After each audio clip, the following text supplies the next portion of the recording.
Hello, good morning. कशा आहात? मजेत ना? आणि मजेतच असायला हवे. मी अश्विनी तुमचं वेलकम करते माझ्या न्यू ब्लॉगमध्ये.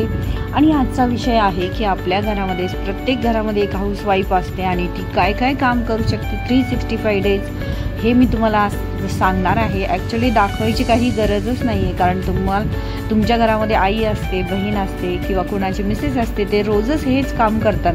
पण आपण कधी त्यांची कदर करतो का? नाही ना, कारण वर्किंग वुमनलाही सॅटर्डे संडे किंवा संडे ऑलवेज सुट्टी असते. पण आपल्या हाऊसवाईफला कधीही 365 डेज कधीही सुट्टी मिळत नाही आणि ती बिचारी आपली काही न बोलता काम करतच असते.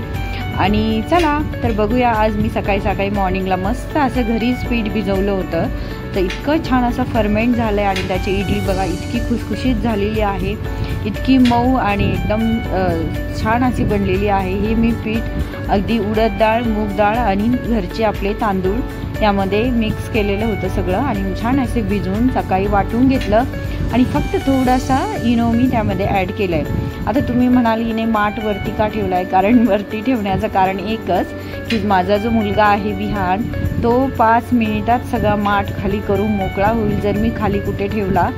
कारण त्याला पाणी खेळायचा खूप नाद आहे आणि तो इतकं पाणी खेळतो की त्याला म्हणजे कुठेही पाणी दिसलं की लगेच सुरू होतो. तर माठ मी खाली ठेवूच शकत नाही, कारण तो फोडूनही टाकू शकतो आणि पाणी खेळू शकतो आणि पूर्ण घरभर पाणी करू शकतो असं आहे. आणि तुमचेही मुलं असेच करतात का? मला नक्की कॉमेंटमध्ये सांगा.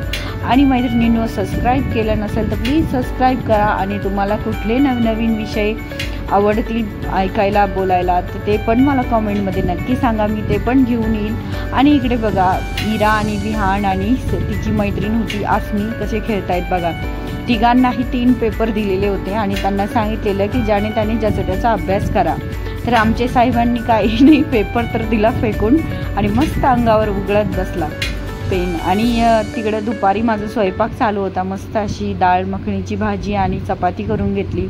आणि इकडे विहान आजकाल नवीनच त्यांनी सुरू केलं आहे ग्लासमध्ये पाणी प्यायचं आणि पाणी कमी पण खेळायचं खूप चालू असतं त्याचं. तर आमची दिदी गेली होती महाबळेश्वरला 3 दिवस मीटिंगसाठी. तर तिने येताना खूप सगळे असे जेली चॉकलेट आणलेले. हे चॉकलेट खायला पण खूप छान लागतात आणि मस्त असे एन्जॉय केलं. विहानला मी थोडेच दिले, कारण मी त्याला आणखी चॉकलेटची सवय काही फारशी लावलेली नाही. आणि इकडे बघा त्याची थार गाडी तो आता स्वतःच शिकायला प्रयत्न करतोय, कारण पहिलं तर रिमोटवर आम्ही ती ऑपरेट करत होतो, पण आता बघा तो स्वतःच त्याच्या पायाने गेअरने मागे पुढे घेतोय. पण त्याला जागा जरा कमी पडते कारण फ्लॅट छोटाच आहे. आणि मस्त असं लिंबू सरबत मी त्याला करून दिलं, कारण त्याला फार आवडायला लागलं आता लिंबू सरबत आणि एन्जॉय करत होता मस्त असा. आणि मैत्रिणींनो, घरामध्ये कितीही काम केलं तरी कमीच पडतं. आता इकडे बघा सगळं आवरून माझं एवढं बेडवर सगळे कपडे पसरलेले होते, ते सगळे मला घड्या करून ठेवायच्या होत्या. आणि तेवढ्यात पोरांची फरमाईश आली की मम्मा आम्हाला शिरा खायचा आहे, बनाना शिरा, आणि तो बनवून दे. तर मी त्यांना शिरा बनवून दिला. आणि बघा कसं त्यांना केकसारखं कट करायचं होतं म्हणून गोल गोल पण त्याचा बेस बनवून दिला, कारण मुलांची फरमाईश काय असू शकते हे काही सांगता येत नाही. आणि इतकं छान असं टेस्टी बनला होता. आणि मैत्रिणींनो, त्याचसोबत माझे इंस्टाग्राम आणि फेसबुकवरचाही पेजला फॉलो करायला विसरू नका. तर विहानचे काका काकू आले होते काल, तर त्यांनी त्याच्यासाठी मस्त असे टॉईज आणले होते. त्याचे खूप फेवरेट ॲनिमल्स आहे हे आणि त्याला ते फार आवडतात म्हणून ते घेऊन आलेले. आणि मी एक पार्सल मागवलं होतं ॲमेझॉनवरनं. कॉट सेट होता जो घरी यूज किंवा डेली यूज बाहेरसाठी पण यूज करू शकता. पण छान होता, फक्त त्याचं मटेरियल जरा एकदमच पातळ होतं, जे जास्त टिकण्यासारखं नव्हतं, म्हणून मी तो रिटर्न केला.